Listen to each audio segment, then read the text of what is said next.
questions. Gosh, that's a hard one. So back in high school, I was dealing with a lot of um, mental health issues because I felt like the world was ending every single day. And before I was put on medication, it was like my paranoia was all the way up here. So, with that, it's very difficult to function in school. For example, I was constantly hallucinating, and I don't know what was happening. I was clueless, and I was like, I don't know what's happening to me. I went off the bar, and it was insane because I didn't realize, like, this is mental health issues, and this is something I need to deal with. So, in middle school, it was a lot of struggling with being bullied, and there was this guy that used to bully me, and there was that trend with the yaga, and it would yank your hair down, and I that happened to me a couple times. Then there was this guy one time, he was asking me, oh, do you like meat? And he was making a dirty joke. Of course, I didn't like that, so I slammed a book in his face. He was bleeding for 20 minutes, which is actually very violent. Don't do that. But yeah, bullying. A lot of the guys bullied me, and I never really figured out why people bully me. I mean, I was weird, yes, but bullying is not okay. So, but yeah, mental health issues is a big run for me right now. Back in high school, around 11th grade, I finally snapped. And I remember it was the day that we were taking a test in psychology. And of course, my crush was sitting next to me, or sitting across from me.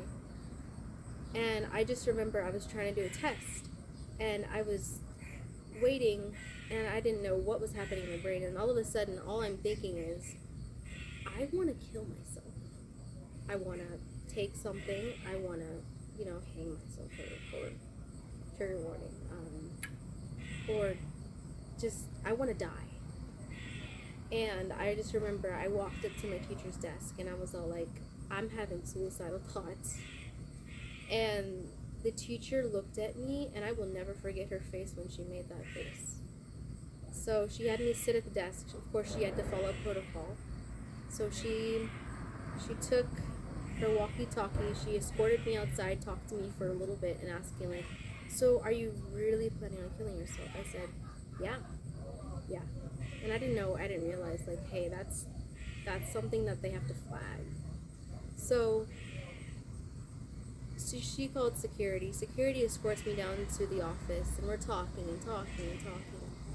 And they try to get a hold of my parents, and then they try to get a hold of my brother, and they had to try to get a hold of my sister. No one answers. So I'm sitting there, and I'm like, well, I'm alone. I feel abandoned. Eventually, the police officer tells me, like, hey, we have to check you out. And I was all like, okay. I didn't realize checking out means being sent to a psych ward for the next 24 hours. So, sat there in that psych ward, traumatized with the sounds, the noises, the smells, the tastes, the food, the people. There was no clock in the room, and constantly frightened for myself because I didn't know if I was going to go home that day. So I was in there for a while, and it felt like days, but on end. And I just remembered I was so scared, and I remember I was very upset because no one answered their phone, and I felt like when I needed somebody most, they weren't there. So I left that place, and they transferred me to another facility. And I remember I was all like, I want to go home. I want to go back to school. I just want to go back to my normal life because I'm done. I don't want to deal with this medication. I don't want to deal with it. And made me take some medicine that made me feel like I was floating on clouds, which was actually pretty great. But I mean, who doesn't want to float on clouds? But I was stuck there for about 2 weeks, and then they transferred me down to a step-down program, which is basically like a program that you get out of when you get out of the hospital.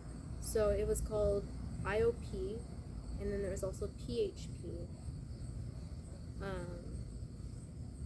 so I had to follow through with those programs, and it was kind of like just schoolwork and catching up with people, and I just remember I was all like, why did this happen to me? I was constantly guessing my faith, constantly asking God, like, why did you put me through so much suffering? And then I realized years later on that maybe I'm going through all of this because I'm supposed to help someone else. So fast forward a couple years, and I meet this girl, we'll call her Anna. She's going through a lot of, mental health issues as well, and she's thinking about self-harming, and I'm like, oh my, you're dealing with the same thing as me, and I'm just terrified for her because I'm like, that's a road that you do not want to go down. Self-harm is not the answer. There are urges that I have sometimes, and I'm like, I'm tired. I'm tired of everything, and I just want to feel something else. So that whole thing about self-harming for attention and just a whole bunch of mental health issues. And I stress that if you need help, ask for it. There's a lot of resources. There's therapy. There's therapists that can help you and put you in programs and all this stuff. But yeah, high school was a doozy. I disappeared for half a year, and when I came back, everything was different. My relationships were failing, my friends were moving on, and I felt like I was so disconnected to society, and I was so disconnected to myself.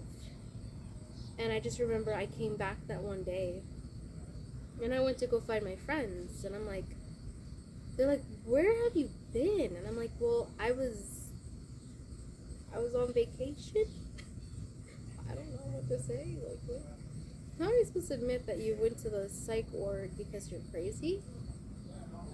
Anybody who goes to a psych ward is some temperature of crazy, but in my opinion, I don't think anybody's crazy. I think it's just things that they have to deal with. So I went back to school, and I completely fell apart because I'm like, I can't do track anymore. I gained so much weight. I was like so unhappy, and I just broke because my relationships with my friends were just so different. I felt like I was the odd one out, and I used to never feel like that. And I just remember, like, how am I supposed to mend my relationships that I missed half a year for? How am I supposed to talk to people again? I was constantly in classrooms because I was afraid to talk to people, and that was very scary. It was a trip of my life. That started everything. That started the medication. That started therapy. I mean, I freaked my parents out for a while, but I'm okay. I'm still here, so it's not bad. Life has been treating me really good. And I've been treating myself a bit more kinder because that's all I really can do. And I deserve that. I deserve to be kind to myself. So, that's my spew on things. How about you? Bumper clouds were cliffs. Bumper clouds